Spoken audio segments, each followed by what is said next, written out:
Westbrook Health Services has been supporting the surrounding community since 1949 and is known as an agency that is community-focused, people-driven. As one of West Virginia's 13 comprehensive behavioral health centers, Westbrook provides services to 8 counties throughout the Mountaineer State and became one of the first comprehensive community behavioral health clinics in West Virginia in 2020. This podcast wouldn't be possible without the generous help of the Sisters Health Foundation. This year marks 25 years since the foundation awarded its first grant, and we couldn't be more grateful for their support. Welcome to Studio 2121. Hello, and welcome back to Studio 2121. Spill the Tea with Liz and me. I'm Liz. And our special guest today, who is the program director of the Connections program. And Liz, why don't you introduce him for us? Okay, so here's the thing. He looks like a typical man, a young man at that, but his name is probably one of the most creative names I've ever heard. So I'm gonna tell the public what the nicknames are. And before the real name. Right. Go ahead. I'm gonna try. Okay. Trisket Spitsnaugle. That one's my favorite. Tris Traps Squats Noggle. Yep. Tris Tree Pitsnaugle. Yep. Tristram and Pretzel Noggle. Tristram Spitscreen. Yes. Trisputz Spitzbowl. I like that one. Tent Sleep Bagel. Yep. But his real name is Tristram. I thought it was Spitsnaugle. Tristram Spitsnaugle. That's my actual name, but everyone calls me, if you check, I guess, my resume, it actually does say Tristram Spitsnaugle, but everyone calls me Tris because that's a lot easier. Yeah, a lot easier. It's like when you have a doctor with the last name that you go Dr. E. Yep. Exactly. Or doctor first name. Mm-hmm. Yeah. Tris. Yes. We'll just call him Perfect. Tris. Say it again. Tristram Spitsnaugle. Everyone calls me Tris because I don't get nearly as made fun of for it, so we'll stick with that. Did you notice? It was almost like he had to think about how to pronounce it. Did you see that? How many syllables is that? Yeah. I've been with my name for 26 years, here I am. 26. Did you ever, I'd be surprised if you said no. Did you get some flack? As a kid? Yeah. Mostly from teachers, yes. Really? Okay. Oh, yeah. Yeah, for whatever reason on the attendance sheets, yeah. Tristram couldn't fit on the attendance sheet, but Trista did. Okay. So they would, is Trista, is she here? I'm from the back of the class. Yeah, that's me, I'm here. Yeah, so that happened all the time. Okay. Yeah, loved it. I'm really sorry about that. But you're okay. Oh, yeah. You've overcome it. We're sorry about that, Trista. Yeah. And you are the Trisket. Get it right. Thank you. You're the program director for our Connections program. Yes. So tell us about Connections. What is Connections? Do you know what Connections is? What does Connections do for me?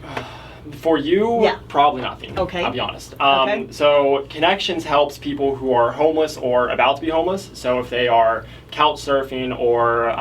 Tell people what couch surfing is. So if they are staying with a friend, they don't have a residence of their own. If they're staying in the shelters, they're staying in abandoned buildings, on the streets, they're about to get evicted, they know, hey, my lease is coming up at the end of the month, I have no place to go after that, that's where we step in. And what we do is we help them really with whatever that they need. More than housing? Yeah. Okay. Everything. We start from, let's look at your housing first. So first of all, what are you looking for? Do you have a HUD voucher? Are you receiving disability? Because that opens up some different doors. If they're over the age of, I want to say 62 to 65, it opens up some different doors. We start there. So I'm going to pause you there. The amount of effort that goes into that, Mm-hmm. If I had to worry about where I was living and I had to figure out all that information. Correct.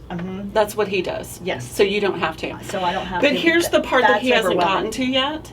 These are also individuals with mental health or substance use disorder diagnoses. Yes. I mean, they don't have to. We'll help them anyway. But Absolutely. the vast majority, right? Oh, yeah. But that's a lot of stuff, and I'd say DHHR, but I wouldn't even know. I probably would knock on the door and say I need stuff, but I wouldn't know at that point what. So I'm really glad you do this. Yeah, so that's typically the first place we start. After that, we kind of tackle the rest of Maslow's hierarchy of needs, that first layer. Did you hear? He talked about Maslow's hierarchy of needs. Do you know what that is? I general gist. I took Psych 101. Perfect. Great. So we can discuss it more later. But go ahead. I'm impressed. I'm really excited about that. So we tackle that first layer of their physical needs. So, are you working currently? Where does water fall into that? That first layer. Yes. So So one of the next questions we ask is, are they receiving food stamps? If they're receiving food stamps, then awesome. They have access to at least try to get some food. After that, if they're not, we immediately try to apply with them. And where does Diet Pepsi fall into that? I don't know. Bottom layer. Yes. Yes. For absolutely. you, definitely. Yes. Okay. Yeah, so that's kind of the first things we tackle. Do they have a valid ID? For a lot of places, in order to get It's a W-2 huge. job, you have to have a valid ID. So in order to get that, they have to have a valid birth certificate. We help them with that. If it's from West Virginia, it's super easy. If it's I don't from even have other those states, issues, and I'm getting. Liz and I talked about this anxiety. before. Like, just can you imagine being depressed, not only having to get out of bed if you had a bed, but deal with all of this? There's no way. I don't even know where to begin. yeah, if I was in that situation, I mean, there's hey, I need to get my birth certificate. How do I get my valid ID? Those aren't the first things that would be coming to mind. The first thing that comes to mind is, where am I sleeping tonight? Yeah. What am I going to do for food? So we try to eliminate all those things first. If they're staying on the streets, hey, do you want to stay in the shelter tonight? We'll try to get you in. If they can't, if they're, I guess, they're So not. have you made friends with all the shelters in the area? I've done my best to. Okay. How many shelters are there? And how many shelter beds? That's what I'm curious about. In Wood County, you just have the Latrobe Street Mission and Salvation Army. Okay. Outside of that, there are a few. If somebody has a previous sex offense, there is That limits. there is a shelter in Charleston that we are able to get people into. Okay. We've had that for a few clients. That works. If for whatever reason they can't get into the shelter's full. Sometimes we talk to CES, who's right next door to us. It works out really well, and they're able to That help means them. community engagement specialists. They Thank also you. work for I know Westbrook. what they are, but I didn't know what the acronym Thank you. was. Yeah, so Tim Barnett oversees them, and we work closely with them. Hey, I have this client. We're trying to get into this place. Can we try to get them a hotel for the night? We kind of work on those things first, and then we tackle those. Hey, are you trying to get a job right now? Do you need an ID? Let's talk about HUD vouchers, and then we kind of work from there. Because nobody can address their mental health issues if they don't have a place to sleep No. that night, or And you're not presenting as your best self when you go for an interview. Absolutely. Yeah. Yeah, so those are the first things that we tackle. And then if they want something like, if they want to see a therapist, they want some meta management, we can do intakes in-house. We've also referred people over to 7th Street during the open access times if we were unavailable.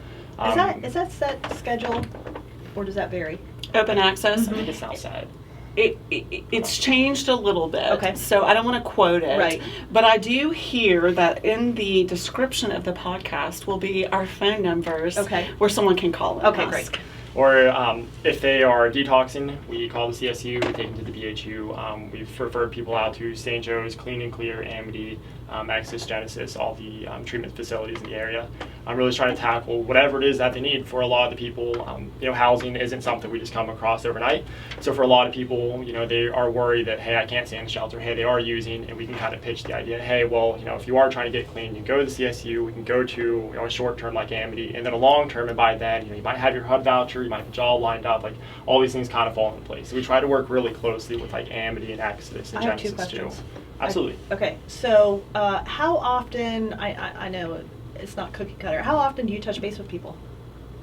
It really depends. I have a few clients that I probably haven't spoken to in about a month or so because they're housed, they're doing well, they had all their stuff in line, and they know that if they ever need anything, hey, they fall behind on their rent, their food stamp review comes up and they're not too sure what to do, they know that they can call. I will gladly sit down and have that conversation with them. I have a few clients who might be staying at the Mission, who might be coming out of the CSU or Exodus or Genesis, who I might speak with every day. Okay. It just really depends on what their needs are. Okay. So make it real for us. Tell us your favorite success story. Ooh, that's a good one. Or the one that really gets you. Either or both. I have had a few clients come out of treatment facilities that we were able to relocate into a different house. Their issue was they had a place to stay, but going back into it wasn't a safe environment. Wasn't healthy. The people who were around were using. It wasn't going to be good for their recovery. So we were able to get them into a different house with some other people, and they're thriving. They're doing really well. I hear from them every couple months. They just kind of call and touch base, and that's really nice to hear. We did make this difference. We did these things, and to see the after effects after it. That's been really awesome. So I imagine you were down in the trenches most days, so it must be really nice to see that people are leaving the trenches and they're. Yeah. Tim Baer with the PATH program, he spends most of his time going out to like the abandoned buildings and going into some of the camps that they have, and he is able to get a lot of people and bring them back in and kind of integrate into our program, and we're really able to work with them. So that's been really nice. We spend most of our time working out of the Latrobe Street Mission, the Salvation Army. We do have a little bit of outreach of everywhere. Okay. Did I have a second question? You said you did, said you had a but second you question, know, but- I interrupted you, and tell I me. bet you it was profound. I bet it was. Yeah. You'll think of it in a minute. How long have you worked at Westbrook? Oh, 3 years, I want to say. Ooh, yeah, about 3.5 now. You started in the prevention Yes. department. Loved it. Yes. Tell us about that. What about it? What exactly about it? What did you love about it? Everything. I loved everything from the work that I was doing. I was very, very passionate about, I was doing youth suicide prevention before this, and I was extremely passionate about what I was doing. Going into the schools, speaking to these kids about, you know, if you are feeling like this or one of your friends are feeling like this, these are the things you can do, you know, there's help out there, and really just kind of giving that message of hope. I loved it. I loved it so much. Did you get feedback from that? What do you mean? Did kids come and talk to you, or All did the you? time. Yeah. Mhm. Yes. Okay. I mean, everything from like here, like I drew this picture to like, hey, I'm feeling like this. What do I do? I've kind of gone a little bit of it all. I loved every minute of it. I love the team that I was surrounded by. I was going to say the team is fun. Yes. Yeah. Yeah.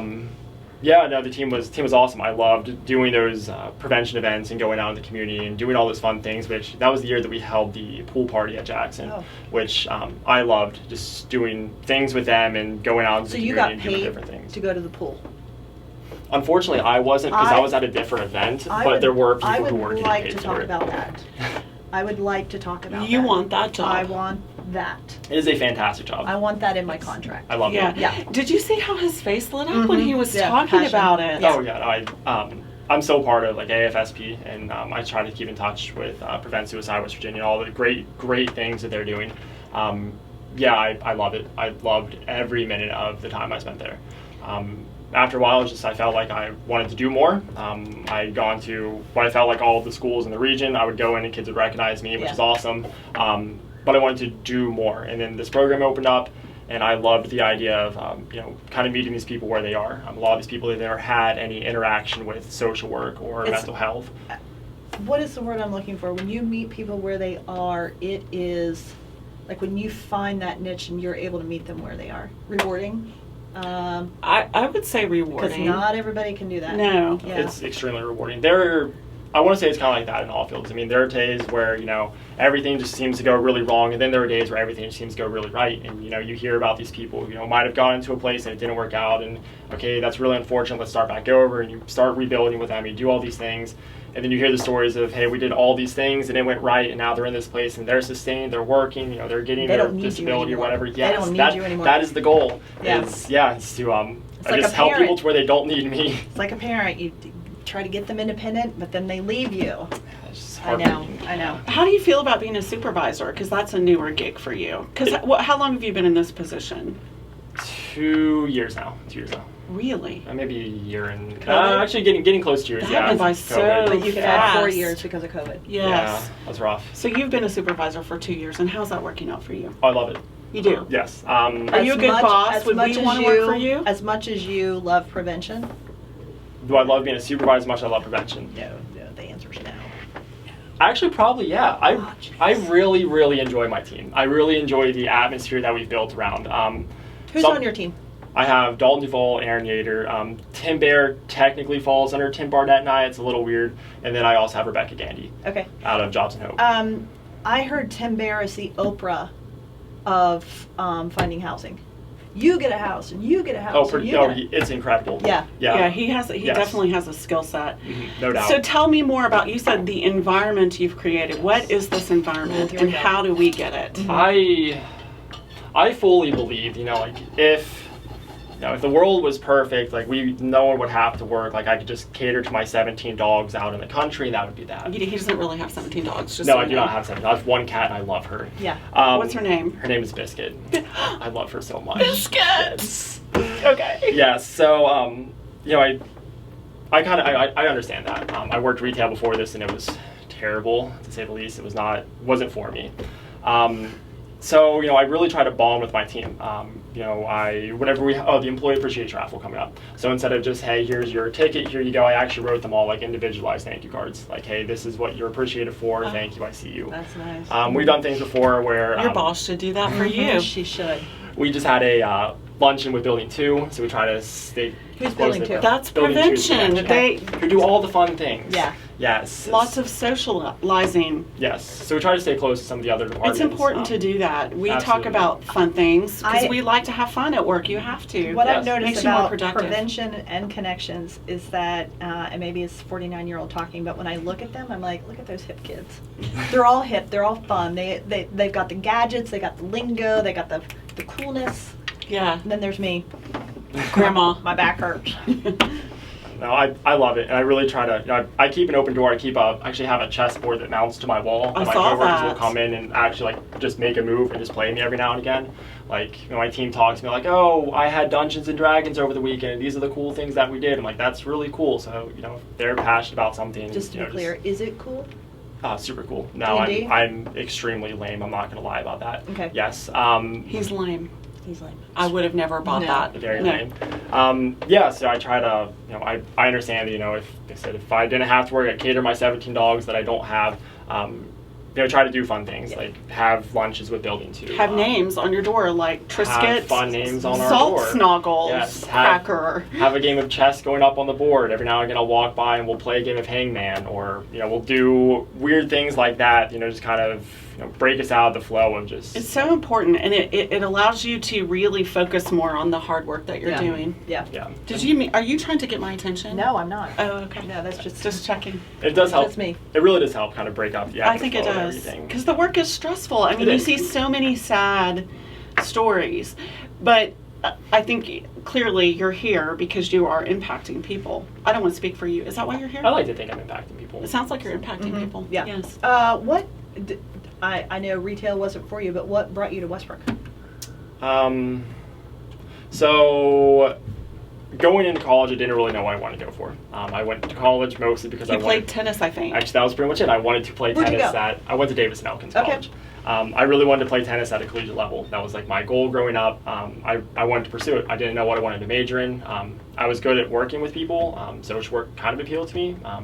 I went a little further into it, realized I loved it. My mental health wasn't exactly the greatest at the time. And I realized that after that, I really wanted to do something to help those people, and then I landed the job at prevention, which was perfect because that was dealing with the things that I was already dealing with, and I was able to, kind of where we are now, meeting these people where they are. What was your major? I have a double. I was psychology and human services and political science. Okay. That's a triple? Psychology and human services is bundled. Oh, okay. Yes. It's a package deal. Mm. Yeah. Did you pay less for that? Since it's bundled? I don't know. I was paying a lot of money to go there. I think Got at it. that point I could have just picked things and Yeah. said, here, I'm going to take this. And They would have said yes? Yeah, sure, why not? I appreciate you talking about that you've struggled with mental health, because Liz and I talk about that it's important for real people to normalize talking about, Yeah. like if you had, I don't know, diabetes, you might talk about that. You would be popping your finger, you'd be checking your blood. People would know. Yeah. Yeah. And especially in this work, going into schools, that was kind of hard. I didn't want to go in, and I didn't divulge too much. I kind of gave the idea, hey, I've struggled with these things before. Because if I went in like, hey, things are going to get better, it appears like I have no idea what these kids are going through. Mm-hmm. So, having that little bit of experience of, hey, I've kind of struggled with these things before. I might not fully understand what you're going through, but I've been through something similar, so at least we can kind of relate on that. Very therapeutic. Speaking of, you have any designs on graduate school? I have no idea. Yeah. No clue. Well, you're young, so you have time. But Future's bright. we might continue to talk to you Future about is that. bright. Maybe one day. You are doing a great job, though. Thank you. So we won't be in too much of a rush to move you from where you are now. They That's can't. fair. They can't write you up anyway because they can't spell your name. That's true, yes. So yeah, you're I safe do on think that. I do think that's one of the caveats of HR. You spell the name correctly, Yeah. otherwise it don't sign. You should be fired, but I can't write it. I can't send him an email to tell him to come see me. No. It works. Yeah. So what keeps you showing up every day? Ooh, the days that I don't want to, like the days where things are really hard and you get out of bed and you're just, I don't want to do it. Sometimes it is my team. Sometimes it's the, hey, well, I might not want to today, but I know, Dalton might have 2 intakes scheduled and Aaron has an intake scheduled. We have all these transports. I'm like, okay, well, even if I don't want to get out of bed, like I need to help them and I also need to help my clients. So that's really it. I mean, there are days where it's like, I really don't want to, but there are people. The team. But yeah, my team needs me. I need them. And, same with the people, our clients that we work with. They need us. I mean, we help them do all these things. I mean, I look over the application to get a social security card, and it's like, hey, you have to have like a valid ID and all these things, but if I don't have a social security card, I can't get a valid ID, and if I don't have an ID, I can't get a card. Like, it makes no sense. So, we're able to work some things out with the Social Security office to make it a little easier. And same with the birth certificate. If I don't know... You're working with the federal government. I am, and yes. you're making He shows up. He shows up every day to make life easier for people. And how do you take care of yourself? Because it's very important to do that. And I'd like to know what you do. Not the dogs. I have my cat Biscuit. I hang out with my friends. I hang out with my girlfriend, and I play D&D on the weekends. So he does play D&D. I read. I play a lot of video games. What is your character with D&D? I'm a rogue pirate siren who all he wants to do is be a dancer. It's my entire backstory. Rogue pirate siren. Yep. To the people out there, we're just nodding. I like that. What have you read recently? Oh, I think the most recent book I read Atomic Habits by James Clear, I want to say. Is his name. That was a very good book. It was? Yes. Helpful? Yeah, I would say. It goes a lot into, how to build habits and how to break habits. Love the book. I have a habit or two. Diet Pepsi habit over here. We're not breaking it, though. Okay. I think we all have some habit. We do. Tom from Exodus, he loaned me The Martian, which was a phenomenal book. Did you see the movie, too? Yes, and I'd only seen bits and pieces of it, and I kind of knew what the book was going to be about. I'm like, it was a really good book. Yes. I wouldn't have been on the ship, but day one, there would be Soul day one. There would be no day two for me. Yeah, that was the potatoes. Like, he grew the potatoes. It is a great book. It really is a good book. You didn't ask, but I'll tell you anyway. I just read all of the completed novels by Jane Austen. There was a sixth one. Which one? That she didn't complete before she died, but I've read the other 5. I'm reading Pride and Prejudice right now. Are you? Yes. And? I'm not gonna lie. I'm very early into it. Okay. Have you ever read any of Charlotte Bronte's work? No, I think Jane Eyre. I read Jane Eyre. Jane Eyre is probably my favorite novel of all time. It's very different. Jane Austen is very different. Not quite as dark. Yes. And when I say... Sorry, I'm just looking at my phone. Sorry. When I say that I read them, I actually listened to them on Audible. I loved them. One after the other, all 5. Okay. I think I We need to bring the culture back around. Emma. I recommend Emma. I did read Emma. You did read Emma. Yes. Yeah. That one was made into a movie, so you've probably heard of it. I feel my ACT of 18 right now. Okay. Yes, I do. Anyway, we'll be moving on. Loved it. Yeah. What questions do you have for Tris before we go? I have to say, Tris jumped in. We had a bit of a cancellation, and I had half a Subway sandwich in my office ready to go. He had 5 minutes notice, and you can see why we grabbed him and why we picked him. Because he's delightful. He is delightful. Yeah. Thank you. Tris, thanks for coming. Thank you for having me. Yeah. Anything you want to say before we sign off? I'm just happy to be here. If you need services, he has connections. He's your guy. He has connections. Thanks, everyone. See you later. Thank you. Bye.